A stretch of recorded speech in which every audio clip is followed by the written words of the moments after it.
Hi friends, ப்ளவுஸில் நம்ம armhole side வந்து எப்படி தான் அளவெடுத்து கரெக்டாக வரைஞ்சாலும் இந்த மாதிரி சுருக்கம் வருதா? அப்போ சுருக்கம் வராமல் இருக்க நம்ம எப்படி கரெக்டான அளவில் வரையலான்னு பார்க்கலாம். ஃபஸ்ட்டு வந்து ஆம்ஹோலோட லென்த்து, நம்ம இந்த இறக்கம் வைப்போம்ல, ஆம்ஹோல் இறக்கம் வந்து நமக்கு கரெக்டான அளவு வச்சுக்கோங்க. கரெக்டான அளவு இருக்கான்னு பார்த்துக்கோங்க. அது கரெக்டாக இல்லாட்டாலும் நமக்கு வந்து இழுத்து பிடிக்கும்போது சுருக்கம் வரும். அதே போல் அடுத்து வந்து ஆம்ஹோல் ரவுண்டு, நம்ம இதில் வந்து ஆம்ஹோல் ரவுண்டு வரைவோம். நம்ம உடம்புல இருந்து ஆம்ஹோல் ரவுண்டு எடுத்து அதை பாதியாக எடுத்து தான் நம்ம இந்த அளவை கால்குலேட் பண்ணுவோம். அப்படி நம்ம உடம்புலேருந்து எடுக்கக்கூடிய அளவில் பாதி அளவு எடுத்துட்டு அதை நம்ம இந்த ரவுண்டு வரைஞ்சிட்டு அந்த பாதி அளவு வந்து இந்த ரவுண்டுக்கு கரெக்டாக இருக்கான்னு டேப்பை வச்சு அந்த ரவுண்ட் ஷேப்புக்கு நீங்கள் கரெக்டாக இந்த மாதிரி அளந்துக்கோங்க. அப்போ நமக்கு அந்த அளவு கரெக்டாக இருந்துன்னா பிரச்சனை இல்லை. கம்மியாக இருந்துன்னா நீங்கள் அதுக்கு தக்கன ஆம்ஹோல் லென்த்தை அட்ஜஸ்ட் பண்ணி அந்த ரவுண்டை வரைஞ்சிக்கோங்க.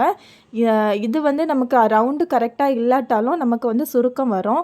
இதையும் மீறி இதுக்கப்புறமும் நமக்கு சுருக்கம் வரும்னா இன்னொரு டிப்ஸ் நான் அடுத்த வீடியோவில் போடுறேன். தேங்க்யூ.